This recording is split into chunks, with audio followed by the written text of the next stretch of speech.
मैं एक हिंदू हूँ। आमतौर पर हम अपने धर्म को लेकर न असुरक्षित महसूस करते हैं और न ही अपनी आस्था किसी अन्य व्यक्ति पर थोपने का प्रयास करते हैं। हम सभी को उनके कर्म के नजरिए से देखते हैं, न कि धर्म से।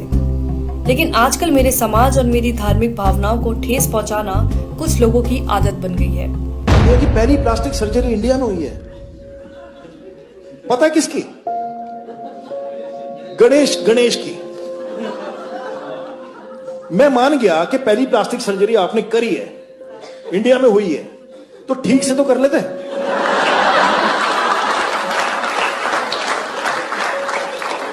इसको देख के तो यही लगता है कि गांजा फूक के नहीं करना चाहिए सर। क्या ये इन्हें किसी तरह से ज्यादा बुद्धिजीवी बनाता है? आपको ऐसे बहुत से वीडियो मिल जाएंगे जिसमें कॉमेडी के नाम पर लगातार हिंदू धर्म और हिंदू देवी देवताओं का मजाक उड़ाया जाता है। Indian women just celebrated Karwa Chauth, or as I like to call it, Karwa. और सबसे ज्यादा अचरज की बात तो ये है कि इनकी कॉमेडी में जो आम बात है वह हिंदू है। like इसमें हिंदुओं को जिंदा जला दिया। It's like, fuck, that's bad. मरने के बाद जलाते ना। ये लोग मेरी धार्मिक भावनाओं को ठेस पहुंचाते हैं और लोगों को मेरे ही धर्म के बारे में झूठी बातें बताकर मेरे ही भगवान को नीचा दिखाते हैं और उम्मीद करते हैं कि मैं इनकी घटियापन पर हंसूं। गणपति बाप्पा मोरिया, शीला की जवानी, गणपति बाप्पा मोरिया, मुंडी है हरामी, check. At one point we just start banging our nipples for some reason. मेरा भगवान आया 1.5 दिन के लिए, मेरा भगवान आया 3 दिन के लिए, बाजू वाले का 5 दिन के लिए, बाहर के मंडली का 7 दिन के लिए। दुखता नहीं है क्या यार इन लोगों को?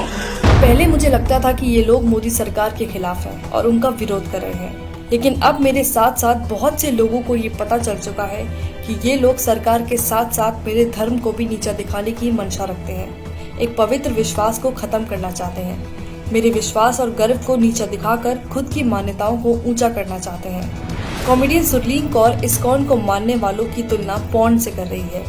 आप सबको मैं बता दूं, बेशक हम सब इस्कॉन वाले हैं, पर अंदर से सब हरामी पॉर्न वाले हैं।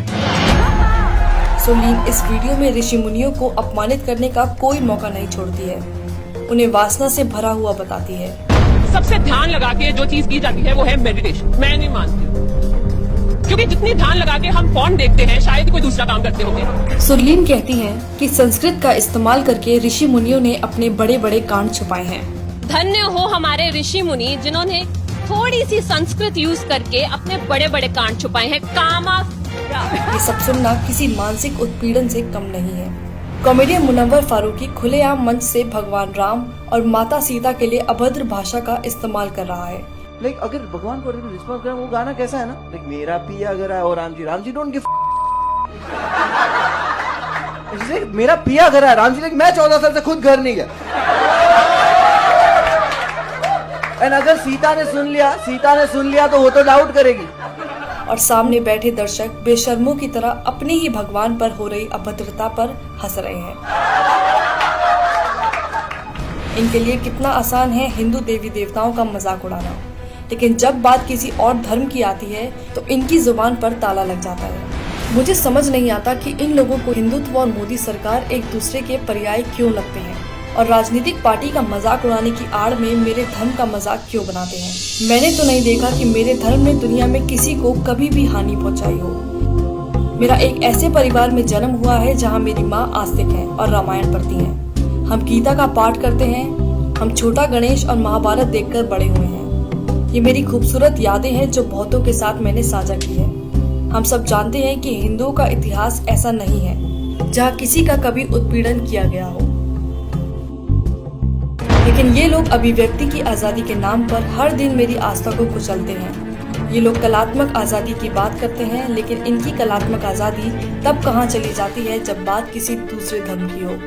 क्या केवल हिंदू देवी देवताओं का ही मजाक उड़ाना सेकुलरिज्म है? हमारे भगवान ने इंडिया से श्रीलंका ब्रिज बना दिया उस समय बिना LNT के।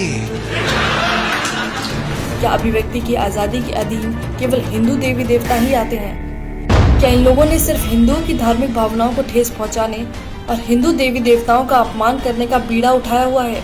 मेरे ख्याल से एक कॉमेडियन का काम मजाकिया चुटकुले बनाना है जिसे लोग सच में समझ पाएं और जिससे उनका मनोरंजन हो, लेकिन मनोरंजन के नाम पर केवल एक धर्म की आस्था और मान्यताओं को गाली देना, उसको लेकर भद्दे शब्दों का इस्तेमाल करना, ये किस प्रकार की कॉमेडी है। और विडंबना की बात तो ये है कि ऐसा करने के बाद भी अंत में ये लोग हिंदुओं को ही असहिष्णु घोषित कर देते हैं।